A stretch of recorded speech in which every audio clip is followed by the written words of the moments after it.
సాయి కృష్ణ అదృశ్యం కేసులో సీఐ నాగరాజ్ను పోలీసులు కోర్టులో హాజరుపరిచారు. నాగరాజ్కు రిమాండ్ కోరుతూ సిట్ పిటిషన్ దాఖలు చేసే అవకాశం ఉంది.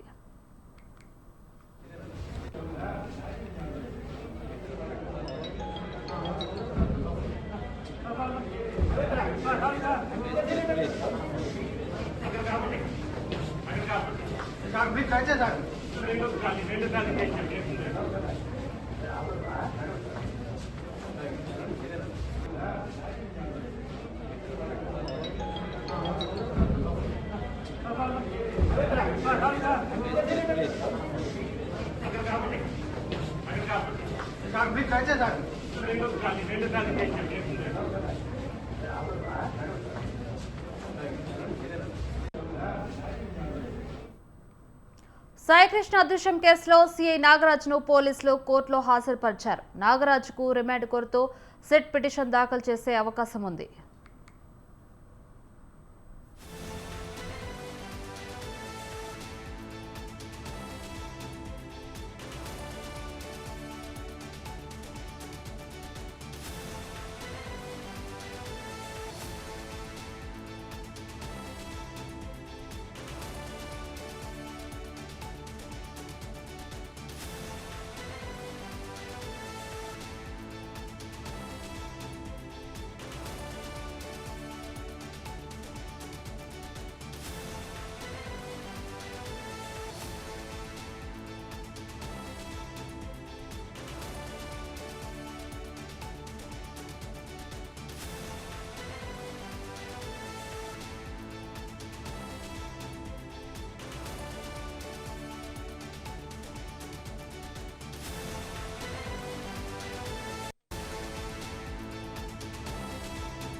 సాయి కృష్ణ అదృశ్యం కేసులో సీఐ నాగరాజ్ను పోలీసులు కోర్టులో హాజరుపరిచారు. నాగరాజ్కు రిమాండ్ విధించినట్లు తెలుస్తోంది. అయితే కోర్టు సిట్ పిటిషన్ దాఖలు చేసే అవకాశం కూడా ఉంది. ఇదే అంశానికి సంబంధించి మరిన్ని అప్డేట్స్ ఫోన్ ద్వారా శ్రీనివాస్ అందిస్తారు. శ్రీనివాస్, చెప్పండి, సీఐ నాగరాజ్ కేసులో కీలక విషయాలు వెలుగు చూస్తున్నాయని చెప్పుకోవచ్చు. అసలు సాయి కృష్ణ మృతదేహాన్ని మాయం చేశారన్న సిట్, అసలు ఏం జరుగుతుంది? అవునే, సీఏ నాగరాజ్ని కొద్దిసేపటికి విజయవాడ సెకండ్ జ్యుడిషియల్ కోర్టులో హాజరుపరచడం జరిగింది. అయితే జడ్జి మొత్తం రిమాండ్ రిపోర్ట్ ను కూడా ఇవ్వడం జరిగింది. 14 రోజులు సీఏ నాగరాజుని, సస్పెండెడ్ నాగరాజుని రిమాండ్ చేస్తున్నట్టు కూడా రిమాండ్ రిపోర్ట్ ఇవ్వడం జరిగింది. ఇప్పటికీ దానికి సంబంధించి, ఈ కేసుకు సంబంధించి దర్యాప్తు జరుగుతున్న నేపథ్యంలో కూడా ఆయన రిమాండ్ చేయడం కూడా జరిగింది. అయితే గతంలో ఈ కేసుకు సంబంధించి నాగరాజు మీద మోపడినటువంటి అభియోగాలు కావచ్చు, నమోదైనటువంటి ఎఫ్ఐఆర్ కావచ్చు, అందులో చాలా కీలకమైనటువంటి బలమైనటువంటి సెక్షన్లు ఉన్నాయి. కాబట్టి కోర్టులో జడ్జి కూడా ఇటు అధికారులు కూడా ప్రశ్నించడం జరిగింది. దీనికి సంబంధించి ప్రాథమిక ఆధారాలు ఏమున్నాయా అంటే, ఆధారాలు ఏమున్నాయని కూడా ప్రశ్నించినట్టు తెలుస్తుంది. అయితే దానికి సంబంధించి ఆధారాలు పూర్తి స్థాయిలో లేకపోయినప్పుడు కూడా, అయితే ఆరోపణల నేపథ్యంలో కూడా రిమాండ్ చేయాలంటూ కూడా జడ్జి దగ్గర అధికారులు చెప్పినట్టు తెలుస్తుంది. అయితే జడ్జి అధికారులను ప్రశ్నించిన నేపథ్యంలో కూడా రిమాండ్ అనేది, అంటే విచారణ కంటిన్యూ చేసే అవకాశం ఉందా అని కూడా అడగడం జరిగింది. అయితే రిమాండ్ లోను ఉంచే ఈ కేసు, అంటే ప్రభావం ఉన్నటువంటి కేసు, అయితే రాష్ట్ర వ్యాప్తంగా సంచలనంగా మారినటువంటి కేసు కాబట్టి ఈ కేసులో ఇప్పటికే అనేక ఆరోపణలు వినిపిస్తున్న నేపథ్యంలో నాగరాజుని రిమాండ్ చేయాలని చెప్పి కూడా అధికారులు జడ్జిని కోరడం జరిగింది. అది కోర్టు జడ్జి కూడా ఆయన రిమాండ్ చేస్తూ ఆదేశాలు ఇవ్వడం కూడా జరిగింది. అయితే రిమాండ్ లో ఉన్న నాగరాజు మరోసారి పోలీసులు కస్టడీ కలిగే అవకాశం కూడా ఉంటుంది. ఇప్పటి వరకు విచారణలో ఏం జరిగింది, ఏంటి, పూర్తి స్థాయి విచారణ ఎలా కొనసాగింది అనేది కూడా కొద్దిసేపులో రిమాండ్ రిపోర్ట్ లో కూడా పొందుపరచడం జరిగింది. అయితే సీఏ నాగరాజు తను చేసిన, అంటే ఈ కేసుకు సంబంధించి వస్తున్నటువంటి ఆరోపణలు ఇవన్నీ కూడా ఆయన ఇప్పటికే కొట్టిపారేశారని కూడా తెలుస్తుంది. అయితే ఈ కేసులో పూర్తిగా బలమైనటువంటి ఆధారాలు కోర్టుకి అంటే ఇప్పుడుగా సీసీటీవీకి సంబంధించినటువంటి DVR కావచ్చు, అదేవిధంగా AVR కావచ్చు, ఇవన్నీ కూడా కోర్టుకి ఫీల్డ్ కవర్లో సబ్మిట్ చేసినటువంటి నేపథ్యం కనిపిస్తుంది. అయితే ఇప్పటి వరకు కూడా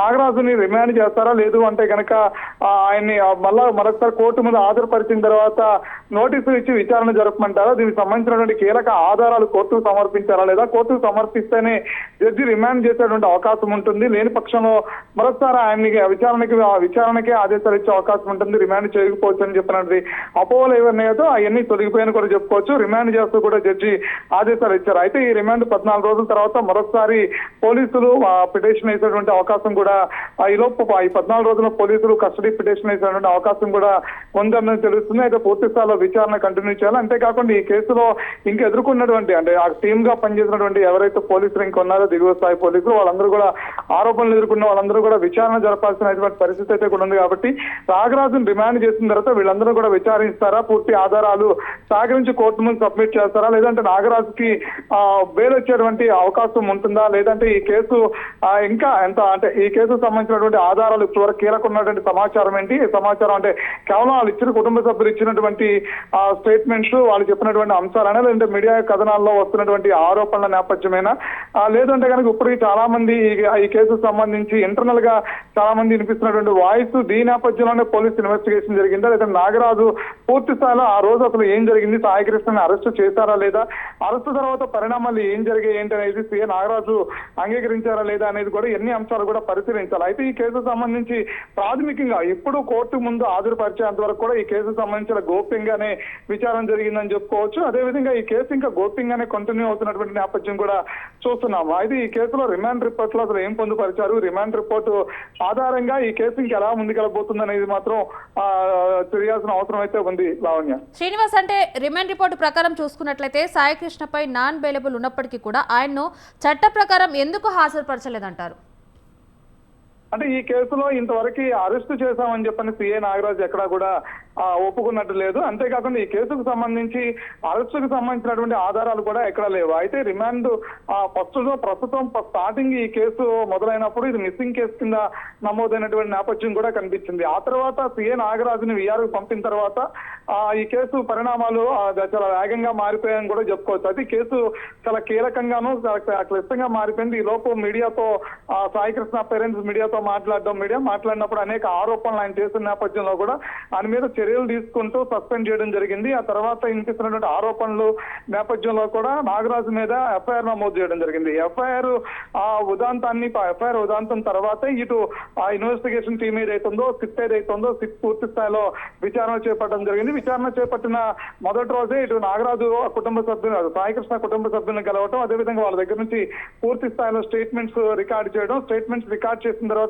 కృష్ణలంక పోలీస్ స్టేషన్ కి వెళ్తాం. కృష్ణలంక పోలీస్ స్టేషన్ లో అక్కడ ఉన్నటువంటి DVRలు AVRలు ఏవైతున్నాయి అన్ని స్వాధీనం చేసుకోవడం, అన్ని కూడా ఫీల్డ్ కవర్ లో కోర్టుకు సబ్మిట్ చేయడం, ఆ తర్వాత నాగరాజుని విచారించడం. అంటే నాగరాజుని విచారించిన తర్వాత నాగరాజుని ఇంటి వద్దనే కస్టడీలోకి తీసుకోవడం, కస్టడీలోకి తీసుకుని ఆయన్ని దాదాపుగా కొన్ని గంటల పాటు దాదాపు 16-17 గంటల పాటు ఆయన విచారణ చేయడం, విచారణ అనంతరం మళ్ళా కోర్టుకు సబ్మిట్ చేయడం, ఇవన్నీ కూడా ఏకంగా మారిపోయినటువంటి పరిణామాలు. అయితే ఈ కేసులో సంబంధించి ప్రాథమికంగా ఈ కేసు మొదలైనప్పటి నుంచి ఏ దశలో అయితే దీనికి ఆధారాలు కీలకం కాబోతున్నాయని చెప్తున్నాము. ఇప్పుడు కూడా ఆధారాలు కూడా కీలకం కాబోతున్నట్టుగానే ఈ కేసు కంటిన్యూ అవుతుంది. అయితే విచారణలో నాగరాజు సిట్ ముందు ఏం మాట్లాడారు, సిట్ ముందు నాగరాజు ఒప్పుకున్నటువంటి నిజాలేంటి, అసలు ఈ కేసుకి అరెస్టు చేశానని నాగరాజు చెప్తున్నారా, లేదంటే ఈ కేసులో నాగరాజు అరెస్టు చేయలేదు లేదా ఆయన మిస్ అయిపోయాడు, తీసుకొచ్చిన తర్వాత అరెస్టు చేసిన తర్వాత విచారణ తర్వాత ఆయన వదిలేశారా, లేదంటే కనుక చెప్తున్నట్టుగా కస్టోడియల్ టార్చర్ ఉందా, అంటే కుటుంబ సభ్యుల ఆరోపణల నేపథ్యంలో ఏమైతే ఆరోపణలు ఉన్నాయో వాళ్ళకున్నటువంటి ప్రాథమిక ఇన్ఫర్మేషన్ లో పోలీస్ స్టేషన్కి వెళ్ళినప్పుడు ఆయన అక్కడే ఉన్నాడు, చంపేసి బాత్రూంలో పడుకోబెట్టారని చెప్పిన ఏవైతే కుటుంబ సభ్యులు చెప్తున్నటువంటి ఆరోపణలు ఏవైతే ఉన్నాయో ఆరోపణలన్నింటినీ నాగరాజు తన స్థాయిలో ఏం చెప్తాడు, తన నోరు విప్పినప్పుడు ఏం చెప్పాడు అనేదే ప్రధాన అంశంగా కూడా చెప్పుకోవచ్చు. అయితే ఇప్పటివరకు నాగరాజు ఏం చెప్పాడు అనేది బయటికి రాలేదు. అదేవిధంగా ఆ రిమాండ్ రిపోర్ట్ ను కూడా పూర్తిగా పరిశీలించిన తర్వాత రిమాండ్ రిపోర్ట్ లో పొందుపరిచినటువంటి కీలక అంశాలు ఎలా ఉండబోతున్నాయి ఏంటి అనే దాని మీద ఇంకా విచారణ కంటిన్యూ అయ్యేటువంటి అవకాశం కనిపిస్తుంది. ప్రస్తుతానికైతే ఈ మిస్సింగ్ కేసుకు సంబంధించినటువంటి ఉదంతంగా దీన్ని చెప్పాలా, లేదంటే నాగరాజును అరెస్ట్ చేశారు కాబట్టి ఇది 302 లేదంటే 103 సబ్సెక్షన్ 1 ఏదైతే ఉందో కొత్తగా బిఎన్ఎస్ సెక్షన్స్ ఏవైతే ఉన్నాయో ఆ సెక్షన్స్ ప్రకారం నాగరాజును నేరస్తునిగా కోర్టు ముందు హాజరుపరిచారు. ఇవన్నీ కూడా ఇంకా స్పష్టత రావాల్సిన అంశంగా కూడా చెప్పుకోవచ్చు లావణ్య. శ్రీనివాస్, అంటే ఇప్పుడు మనం చూస్తే సాయి కృష్ణని మాయం చేసినట్టు కూడా ఏం ఆధారాలు ఉన్నాయని కోర్టు అడిగింది. మరి ఇదిలా ఉంటే ఇప్పటి వరకు కూడా ఆధారాలు లేకపోవడానికి గల కారణాలు ఏంటి? మరి దీని వెనకాల ఇంకెవరైనా ఉన్నారా అనే కోణాలు కూడా మనం చూసుకోవచ్చు అంటారా? అంటే పూర్తి స్థాయిలో చెప్పాలి అంటే ప్రభుత్వం సిట్ని నియమించడం జరిగింది. సిట్ నిష్పక్షపాతంగా దర్యాప్తు చేయాలి, దర్యాప్తుని వేగవంతంగా చేయాలి. ఇది అంటైర్ పోలీస్ డిపార్ట్మెంట్ కి సంబంధించినటువంటి ఒక కీలక అంశము. కొన్ని అంటే ఇప్పటికీ నాగరాజు ఇలాంటి ఒక వ్యక్తిని మాయం చేసి ఉంటే, లేదంటే కనుక వినిపిస్తున్నటువంటి ఆరోపణల నేపథ్యంలో కనుక నాగరాజు కనుక ప్రవర్తించుంటే కనుక ఇది ఓవరాల్ గా పోలీస్ డిపార్ట్మెంట్ కి పెద్ద మచ్చగా మారబోతున్నటువంటి నేపథ్యంలో కూడా ఈ కేసు కనిపిస్తుంది. సో ఈ కేసులో కీలక వ్యక్తులు ఎవరు వెనకాల నుండి నడిపించేటువంటి అవకాశం లేదు అని చెప్పని కూడా కొంతమంది చెప్తున్నటువంటి పరిస్థితి కనిపిస్తుంది. ఎందుకంటే ఇది కేవలం సిఏ నాగరాజు లేదంటే కనుక ఒక సాయి కృష్ణ సంబంధించినటువంటి ఉదంతం కాదు, ఎంటైర్ పోలీస్ డిపార్ట్మెంట్ సంబంధించిన ఉదంతం కూడా చెప్తున్నారు. అయితే ప్రభుత్వం ఈ కేసుకు సంబంధించి ఈ కేసు పరిణామాలు లేదంటే ఈ కేసు ఎంత పెద్ద హైప్ క్రియేట్ అవుతుంది కాబట్టి ప్రభుత్వం కూడా ఇన్వాల్వ్ అయింది. ఈ కేసుని దర్యాప్తు చేయాలంటే కూడా దర్యాప్తు అధికారులు కూడా ప్రభుత్వమే నియమించింది. ఒక ఐజీ స్థాయి అధికారిని, ఎస్పీలని, డిఎస్పీలని కూడా నియమించడం జరిగింది. సో ఈ కేసులో లోకల్గా ఉండేటువంటి పోలీసులు కానీ ఇంకెవరిని ఈ కేసులో ఇన్వాల్వ్ చేయకుండా బయట ప్రాంతాల్లో ఉన్నటువంటి పోలీసులు ఈ కేసులో పూర్తిగా ఇన్వాల్వ్ చేయడం, ఐజీ స్థాయి వ్యక్తులు ఇన్వాల్వ్ చేయడం, మొత్తం నివేదికలన్నీ కూడా పూర్తిగా డీజీపీకే ఇవ్వాలని చెప్పిన ఆదేశాలు ఇవ్వడం నేపథ్యంలో కూడా ఈ కేసు బయట నుండి ప్రభావితం చేసే వాళ్ళు ఉన్నారు అని చెప్పేదానికి కూడా అవకాశం లేదు. సో మాయం చేశారు అని చెప్పని ఆ కోర్టు ప్రశ్నిస్తున్న నేపథ్యంలో కూడా మాయం చేసినందుకు కూడా ఆధారాలు చూపించాలనేది మొదటి నుంచి కూడా చెప్తున్నారు. అయితే ఏ నాగరాజు తన మాయం చేస్తాడో లేదంటే కస్టోడియల్ టార్చర్ చేస్తారా, లాకప్ డెత్తా, లేదంటే వినిపిస్తున్న ఆరోపణల నేపథ్యంలో బయట నుంచి వచ్చినటువంటి ఆరోపణలు ఏవైతే ఉన్నాయో ఆరోపణల నేపథ్యంలో ఆయన పూర్తిగా హోటల్ రూమ్ లో బంధించి టార్చర్ చేస్తారు. ఇలాంటి అంశాలు కూడా ప్రధాన కీలకం. ఈ కేసుకు స్టార్టింగ్ నుంచి కూడా కీలకంగా ఉన్నటువంటి అంశాలు.